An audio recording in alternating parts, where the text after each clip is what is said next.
भैया, उठो मेरे प्यारे बच्चों, देखो सूरज देवता निकल आए हैं। मैं सुबह सुबह खेतों से मीठे अमरूद और पके हुए दानों के टुकड़े चुनकर लाई हूँ। जल्दी से अपनी चोंच खोलो और इसे खा लो।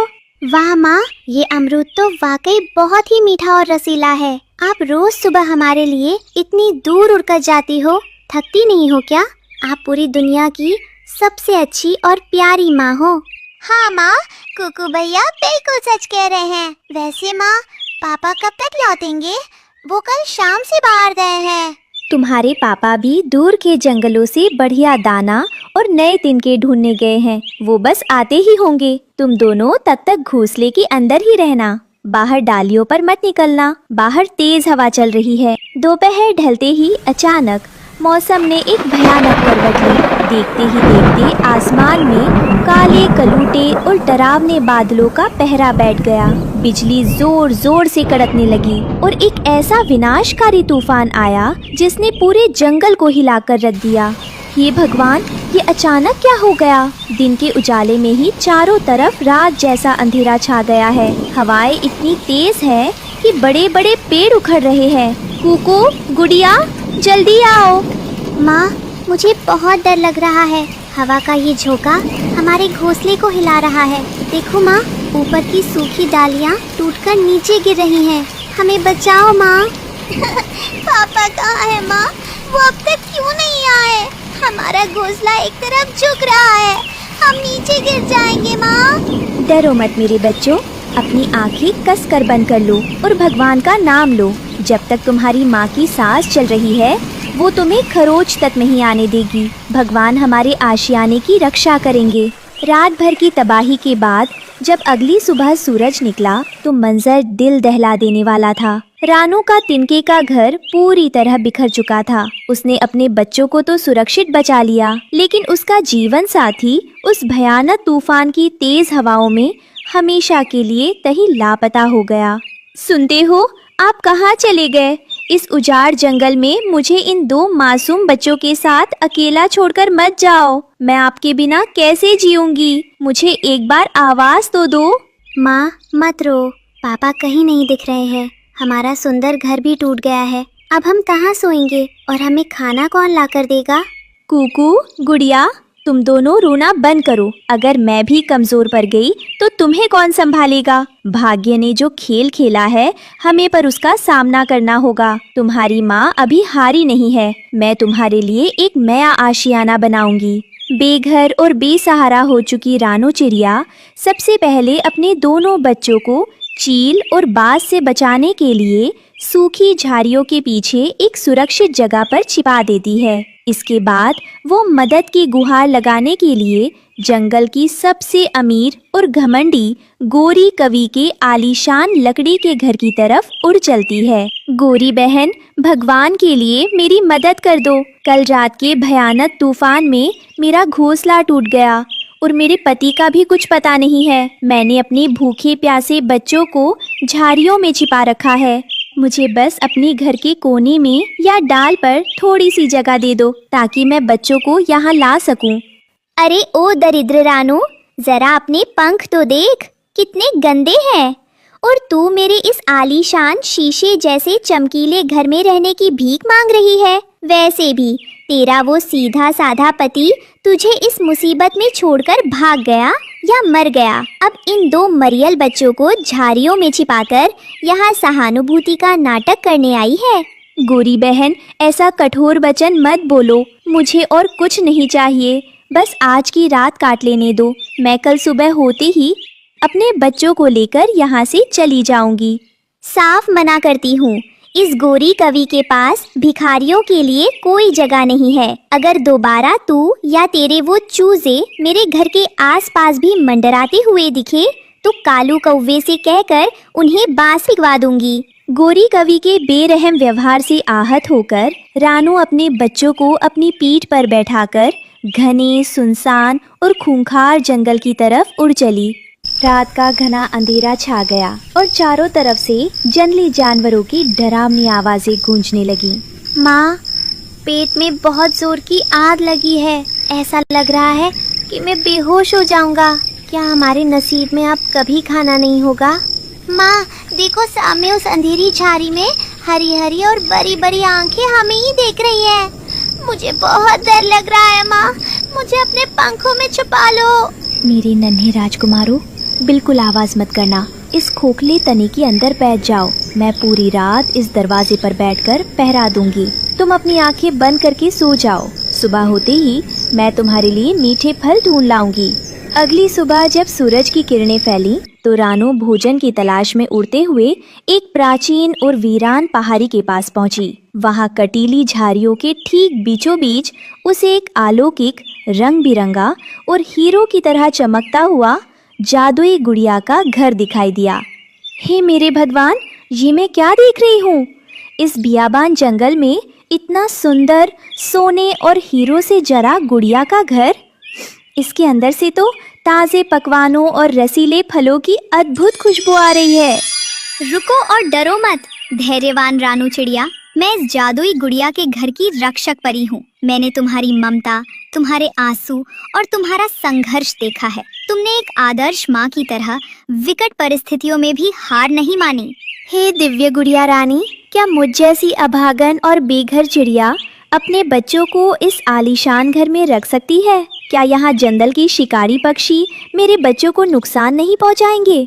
हाँ रानू, ये घर तुम्हारी ममता का पुरस्कार है। इसके चारों ओर एक अभेद्य जादुई सुरक्षा कवच है जिसे कोई भी दुष्ट प्राणी पार नहीं कर सकता। इसमें हमेशा भोजन अपने आप प्रकट होगा, लेकिन याद रखना, इसका रहस्य गुप्त रहना चाहिए। रानू चिड़िया बिना एक पल रवाए उड़कर वापस गई और कूकू तथा गुड़िया को उस जादुई गुड़िया के घर में ले आई। उस अद्भुत महल जैसे घर, रेशमी बिस्तरों और स्वादिष्ट पकवानों को देखकर बच्चों का ठिकाना ना रहा। वाह माँ, ये तो परियों की कहानी जैसा घर है। देखो, जैसे ही मैंने इस छोटी सी थाली को छुआ, इसमें मेरी पसंद के मीठे अंगूर और मक्के के दाने अपने आप आ गए। हाँ माँ, और यहाँ की खिड़कियों से ठंडी हवा तो आती है, पर अंदर बिल्कुल भी ठंड नहीं लगती। अब हमें किसी शिकारी बाज या कौवे का डर नहीं सताएगा। हम यहाँ सुरक्षित हैं। मेरे बच्चों, ये सब भगवान की कृपा और तुम्हारी सहनशीलता का फल है। अब तुम यहाँ भर पेट भोजन करो, खेलो और पढ़ाई करो। तुम्हारी माँ के संघर्ष को आखिरकार एक सुंदर किनारा मिल गया। धीरे धीरे समय बीतने लगा और रानू के बच्चे अच्छा खाना खाकर बेहद तंदुरुस्त, सुंदर और चंचल हो गए। रानू के चेहरे पर आई ये रौनक और उसका ठाट बाट देखकर गोरी कवि ईर्ष्या की आग में जल उठी और उसने अपने पति कालू कौवे को जासूसी के काम पर लगा दिया। अरे बाप रे बाप, ये मैं क्या देख रहा हूँ? ये कंगाल और बेसहारा चिड़िया इस सुनसान पहाड़ी पर इतने आलीशान और चमकीले गुड़िया के घर में ऐश कर रही है। इसमें तो बेशकीमती रत्न जड़े हैं। इस घर की एक एक ईंट सोने की है। अगर ये जादुई घर किसी भी तरह हमारी गोरी कवि के हाथ लग जाए तो हमें पूरे जंगल में किसी के आगे भीख नहीं मांगनी पड़ेगी। मैं तुरंत जाकर गोरी को ये गुप्त बात बताता हूँ। कालू कौवा उड़कर गोरी के घर पर पहुँचा और गोरी कवि को सारी बात बढ़ा चढ़ाकर बताई। क्या कहा कालू? जादुई गुड़िया का घर जिसमें से अपने आप खाना निकलता है और हीरे चमकते हैं? चाहे जो हो जाए, वो घर अब सिर्फ मेरा होगा। तुम आज ही उसे चुरा कर लाओ। तुम बिल्कुल फिक्र मत करो गोरी। आज दोपहर जब रानू चिड़िया बच्चों को घर में छोड़कर दूर नदी पर पानी भरने जाएगी, मैं चुपके से पहाड़ी पर धावा बोलूंगा और उस पूरे घर को ही उठाकर गायब कर दूंगा। बहुत बढ़िया। और सुनो, उसके उन दोनों बच्चों को भी उसी घर के अंदर बंद रहने देना। हम उन दोनों को अपना गुलाम बनाएंगे, उनसे अपनी दुकान की सफाई करवाएंगे और उन्हें भर प्रताड़ित करेंगे। दोपहर के समय योजना के अनुसार जैसे ही रानू चिड़िया घड़े में पानी लेने नदी की ओर उड़ी, कालू कौवा और गोरी कवि दबे पांव उस जादुई गुड़िया के घर के पास पहुँचे। लेकिन जैसे ही कालू ने लालच में आकर उस घर को छूने की कोशिश की, एक भयानक वाकया हुआ। ओए माँ, मर गया रे। गोरी, दूर रहो इस घर से। इसमें तो कोई भयंकर जादुई करंट है। मेरी पूरी चोंच और पंख सुन्न हो गए हैं। मेरी तो जान ही निकल जाती। धत तेरे की, डरपोक, कायर कहीं के। एक मामूली झटके से डर गए? हट पीछे, लालच के आगे कैसा करंट, मैं खुद इस घर को उठाऊंगी। दोनों कौवों ने मिलकर अपनी पूरी जान लगाई और उस भारी पत्थर नुमा घर को घसीटते हुए अपने पेड़ की डाल पर ले आए। रानू चिड़िया जब नदी से पानी लेकर लौटी और पहाड़ी पर अपना आशियाना गायब पाया तो उसके पैरों तले जमीन खिसक गई। वो रोती बिलखती चीखती हुई सीधे गोरी कवि के पेड़ के पास पहुंची, जहां दोनों कौवे उस पत्थर बने घर को खोलने की कोशिश कर रहे थे। गोरी बहन, कालू भाई, भगवान के लिए मुझ पर तरस खाओ, मेरा जादुई घर मुझे लौटा दो। मेरे मासूम बच्चे उसके अंदर बंद हैं, उनका दम घुट जाएगा, वे बहुत डर रहे होंगे, मैं तुम्हारे आगे हाथ जोड़ती हूँ। चुप कर भिखारन, अब ये आलीशान जादुई घर मेरा हो चुका है। इसके अंदर जो तेरे दोनों बच्चे बंद हैं, वे अब बाहर नहीं आएंगे। मैं उन्हें बाजार में बेच दूंगी या अपना गुलाम बना कर रखूंगी। भाग यहाँ से, नहीं तो मार मार कर तेरा कचरा निकाल दूंगी। तुम इतने क्रूर कैसे हो सकते हो? किसी माँ के बच्चों को छीनकर तुम्हें कभी सुख नहीं मिलेगा। वो घर जादुई है, वो तुम्हारी तिजोरी कभी नहीं बनेगा। मेरे बच्चों को आजाद कर दो। अभी रानू चिड़िया न्याय की भीख मांग ही रही थी कि अचानक पूरे जंगल की हवा थम गई। आसमान में एक विशालकाय, डरावनी और काली परछाई मंडराने लगी। वो उस इलाके का सबसे खूंखार और नरभक्षी शिकारी बाज था। वाह, क्या बात है, आज तो मेरी किस्मत चमक गई। एक ही पेड़ पर इतने सारे मोटे ताजे शिकार एक साथ। पहले इन दोनों काले कौवों को चबाऊंगा, फिर इस चिड़िया का खून पीकर अपनी भूख मिटाऊंगा। अरे बाप रे, ये तो साक्षात यमराज आ गया। भागो कालू, अपनी जान बचाओ, ये बाज तो हमें एक ही निवाले में जिंदा निगल जाएगा।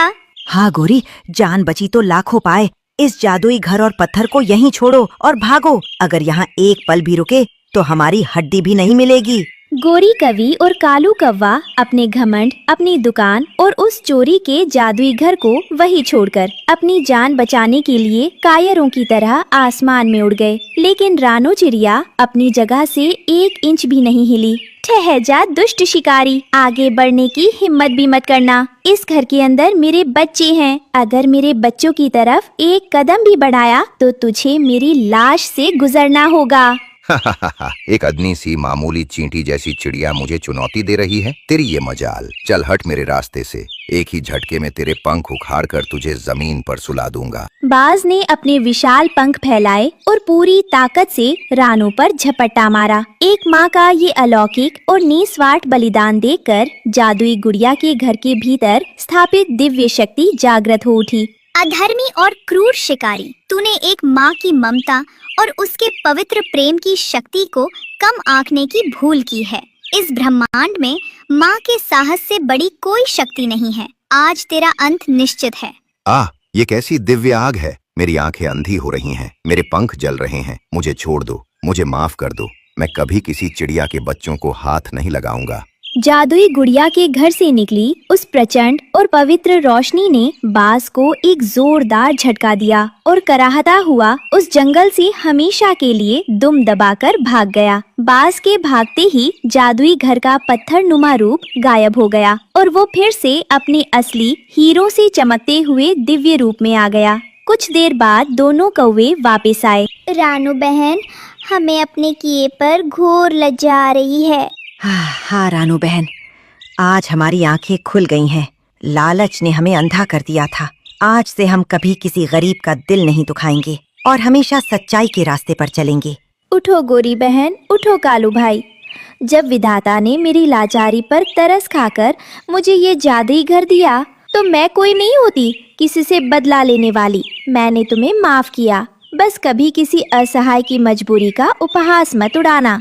रानू चिड़िया की सहृदयता देखकर पूरा सुंदरवन जंगल हतप्रभ रह गया। वो जादुई गुड़िया का घर वापस अपनी उसी पावन और सुरक्षित पहाड़ी पर स्थापित हो गया, जहाँ रानू चिड़िया अपने बच्चों कुकू और गुड़िया के साथ सदैव के लिए स्वाभिमान, सुख और अटूट शांति से रहने लगी।